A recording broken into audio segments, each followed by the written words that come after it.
Welcome to PCS education. আমি সুজিত দেবনাথ, তোমাদের প্রিয় সুজিত স্যার। আজকের এই ইকোনমিক্সের ক্লাসে আমরা পড়ছি মনিটারি পলিসি অফ আরবিআই বা রিজার্ভ ব্যাংকের monetary policy, and this is the very part 2 class. Part 1 ক্লাসে আমরা আলোচনা করেছিলাম শেষের দিকে যে আরবিআইয়ের কাছে দু রকমের টুলস আছে, quantitative tools and qualitative tools.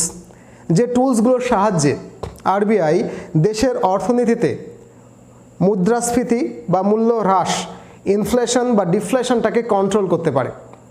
এবং সেইটা আমরা লাস্ট ক্লাসে পার্ট 1 ক্লাসের শেষের দিকে সিআরআর এবং এসএলআর পড়তে গিয়ে আমরা বুঝেছিলাম যে সিআরআর এবং এসএলআরটাকে চেঞ্জ করলে কিভাবে ইনফ্লেশনটাকে চেঞ্জ করা যায় বা ডিফ্লেশনটাকে কন্ট্রোল করা যায়।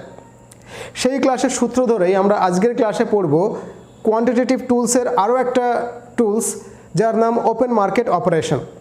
ওপেন মার্কেট অপারেশনেও কিন্তু আমরা বাজারের ইনফ্লেশন বা ডিফ্লেশনটাকে কন্ট্রোল করতে পারি। তো গত ক্লাসের কথা আমি একটুখানি বলে নিই যে ইনফ্লেশন এবং ডিফ্লেশনটাকে কন্ট্রোল করবার জন্য আমরা একটা কনসেপ্ট শিখেছিলাম এবং সেটা পরিষ্কার ধারণা আমাদের তৈরি হয়েছিল, যাকে বলা হয় লিকুইড মানি। অর্থাৎ বাজারে যখন খরচযোগ্য তরল মুদ্রা বেশি পরিমাণে হয়ে যায় তখন সেইটা খরচ করার জন্য দ্রব্যমূল্যের দাম অটোমেটিক্যালি বেড়ে যায়। যদি বাজারে লিকুইড মুদ্রা বা লিকুইড মানির পরিমাণটা আমি কমিয়ে দিতে পারি তাহলে দ্রব্যমূল্যের দামটা অটোমেটিক্যালি হ্রাস পাবে। অর্থাৎ যদি ইনফ্লেশনটা হয়, ইনফ্লেশনটা কী জন্য হয়? অবশ্যই হাই ডিমান্ড থেকে হয়। ডিমান্ড বেশি, সাপ্লাই কম, ইনফ্লেশন হয়ে গেল, দ্রব্যমূল্য বৃদ্ধি হলো। আর যে কারণটাকে কন্ট্রোল করে আরবিআই সেটা হচ্ছে বাজারে, মার্কেটে মানুষের হাতে তরল মুদ্রার পরিমাণটাকে কন্ট্রোল করে। যদি সে আরবিআই তার হাতে থাকা টুলসের সাহায্যে, যেমন সিআরআর এবং এসএলআরটাকে কন্ট্রোল করে মার্কেটে তরল মুদ্রার পরিমাণটা কমিয়ে দিয়ে ইনফ্লেশনসটাকে কমিয়ে দিয়েছিল। তরল মুদ্রা যদি কমে যায় তাহলে খরচযোগ্য টাকার পরিমাণ আমাদের হাতে কমে গেল, আমরা অনেক কম জিনিস কিনবো আর চাহিদা কমে যাবে, আর যদি চাহিদা কমে যায় জিনিসের দাম ফল করবে। এই তথ্যের ওপরে বেস করে আমরা কিন্তু একটা ক্লাস করেছি, সেখানে সিআরআর এবং এসএলআরটা ব্যাখ্যা করে বলেছিলাম যে কীভাবে ইনফ্লেশনসটাকে কন্ট্রোল করা হয়। আজকে যেটা বলা হবে ওপেন মার্কেট অপারেশন। এই ওপেন মার্কেট অপারেশনের সাহায্যেও কিন্তু আরবিআই মার্কেটে ইনফ্লেশনসটাকে কন্ট্রোল করতে পারে, লিকুইড মানিটাকে কমিয়ে দিতে পারে। আবার ডিফ্লেশন হলে মার্কেটে তরল মুদ্রাটাকে ছাড়তে পারে, বস্তুর দাম কমে গেছে সে দামটাকেও বাড়িয়ে নিতে পারে। তরল মানি সম্পর্কে আমি অনেক কথা বলেছি, আজকে আর এই বিষয়ে কোনো কথা বলবো না।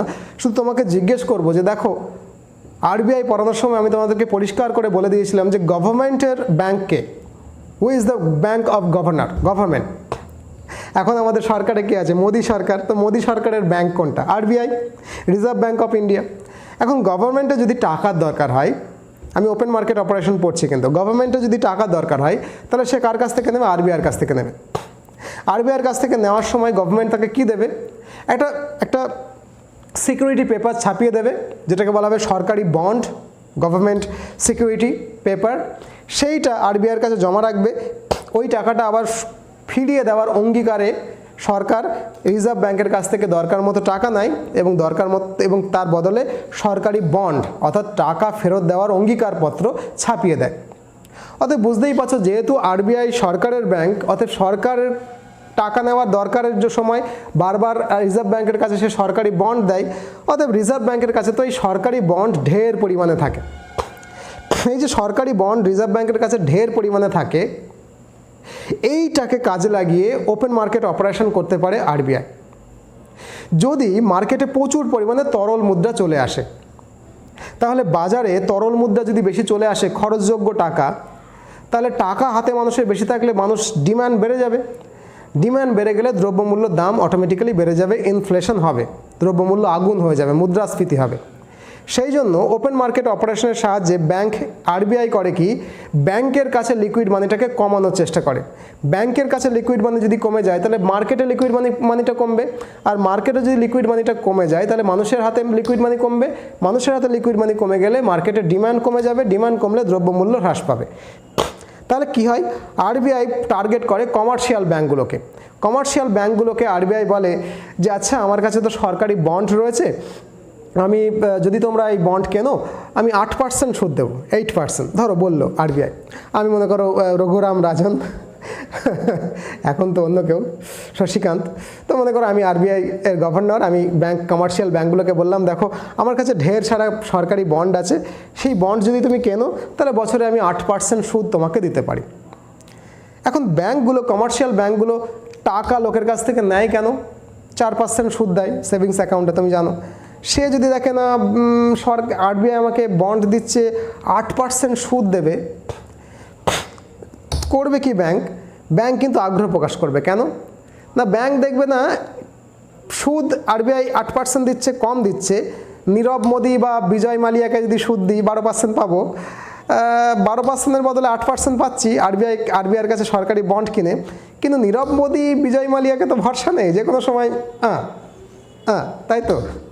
সেই জন্য ব্যাংক ভাবে ঠিক আছে নীরব মোদি আবার একটা বেরিয়ে আসবে, বিজয় মালিয়া বেরিয়ে আসবে, দেউলিয়া হয়ে যায় লোক, আমার আমও যাবে, ছালাও যাবে, তার থেকে বড় ওদের একটু লোন কম দিই, আমি কিছু টাকাকে দিয়ে সরকারি বন্ড কিনে রাখি রিজার্ভ ব্যাংকের কাছ থেকে। এই যে রিজার্ভ ব্যাংক এবার কি করলো, কমার্শিয়াল ব্যাংকের কাছে কাগজ দিল সরকারি বন্ড, তার বদলে কি নিল? লিকুইড মানি, টাকা নিল, ক্যাশ টাকা।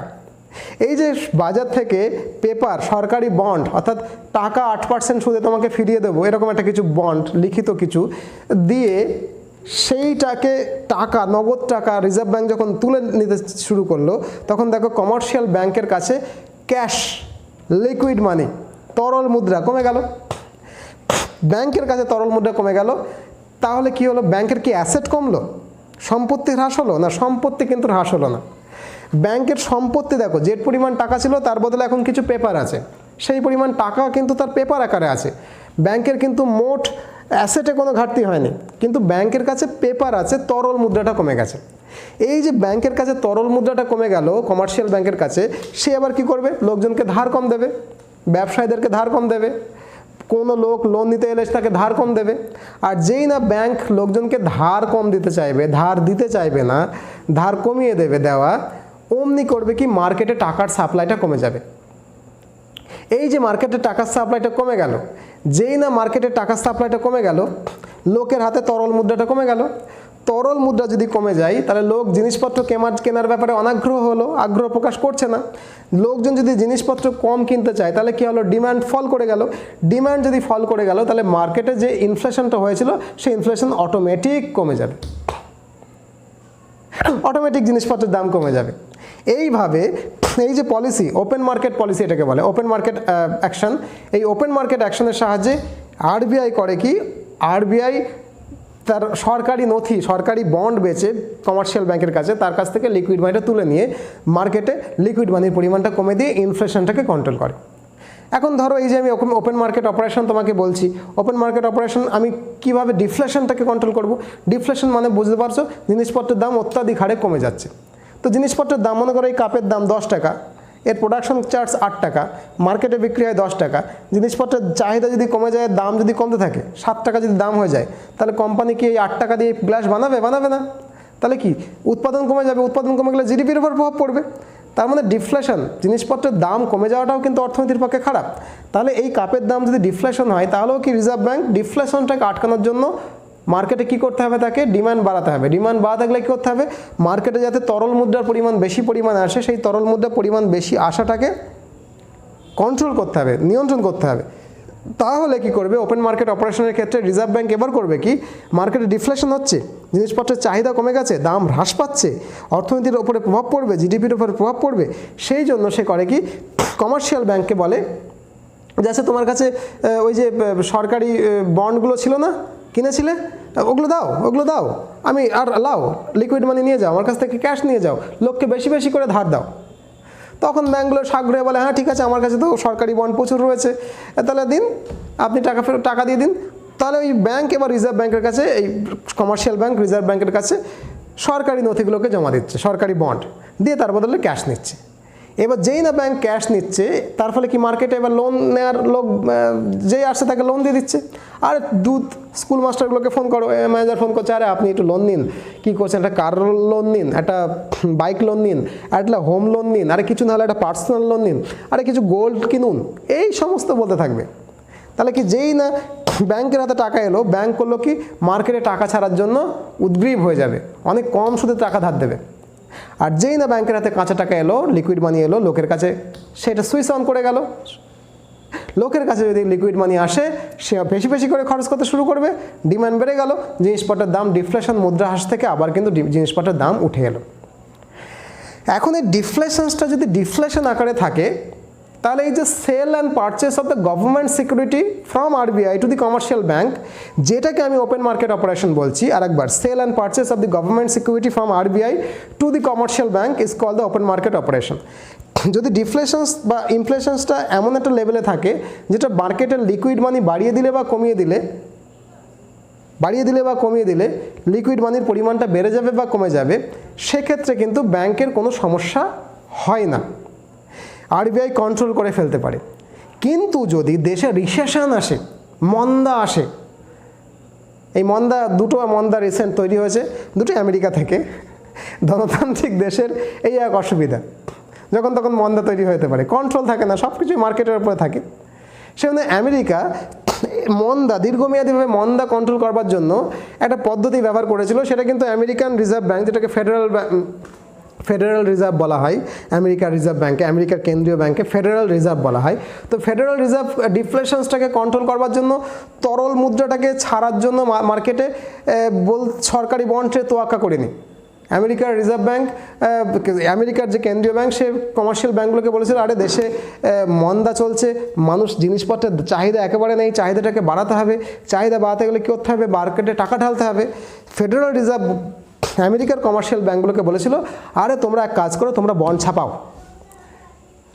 ছাপাও, মানে একটা কাগজের উপর ছাপ্পা দিয়ে নিজের উপরে ব্যাংকের নাম লিখে, হ্যাঁ, এই এত টাকা লিখে সেই কাগজটা আমার কাছে দাও, আমি তার বদলে তোমাকে টাকা দিচ্ছি এবং সেই টাকাটা তুমি মার্কেটে গিয়ে ঢালো।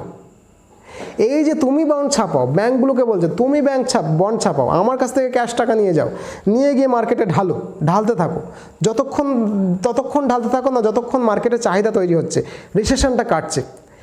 এই যে একটা মানে কি বলবো, মানে সাংঘাতিক ক্ষমতাশালী ব্যাংক হলে, এই রিজার্ভ ব্যাংক হলে এই কথাটা বলা যেতে পারে।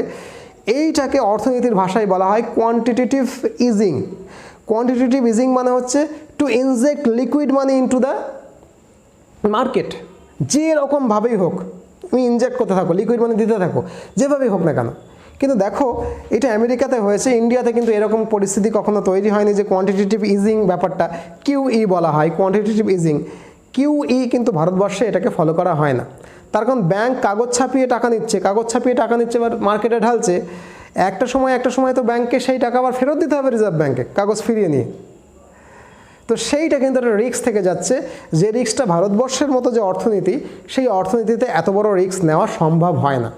সেখানে কোয়ান্টিটেটিভ ইজিং ব্যাপারটা কিন্তু ভারতবর্ষে এখনও খাটানো হয়নি। আমেরিকাতে 2বার খাটানো হয়েছে এবং আমেরিকা সেটাকে কন্ট্রোলও করতে পেরেছে। তো এটা পরীক্ষার সময় আসে এখন কোয়ান্টিটেটিভ ইজিং।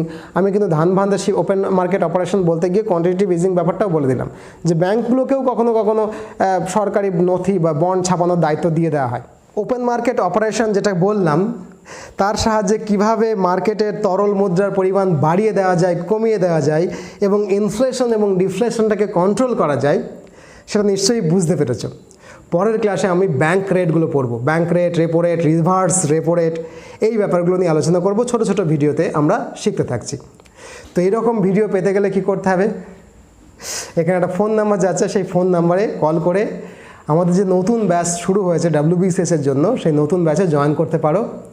আমার ক্লাস এবং আমার অন্যান্য টিচারদের ক্লাস তুমি সেখানে পেয়ে যাবে। খুব শীঘ্রই আমি নেক্সট ভিডিও নিয়ে তোমাদের সঙ্গে দেখা করছি। আপাতত এ পর্যন্তই, ভালো থেকো, টাটা, বাই।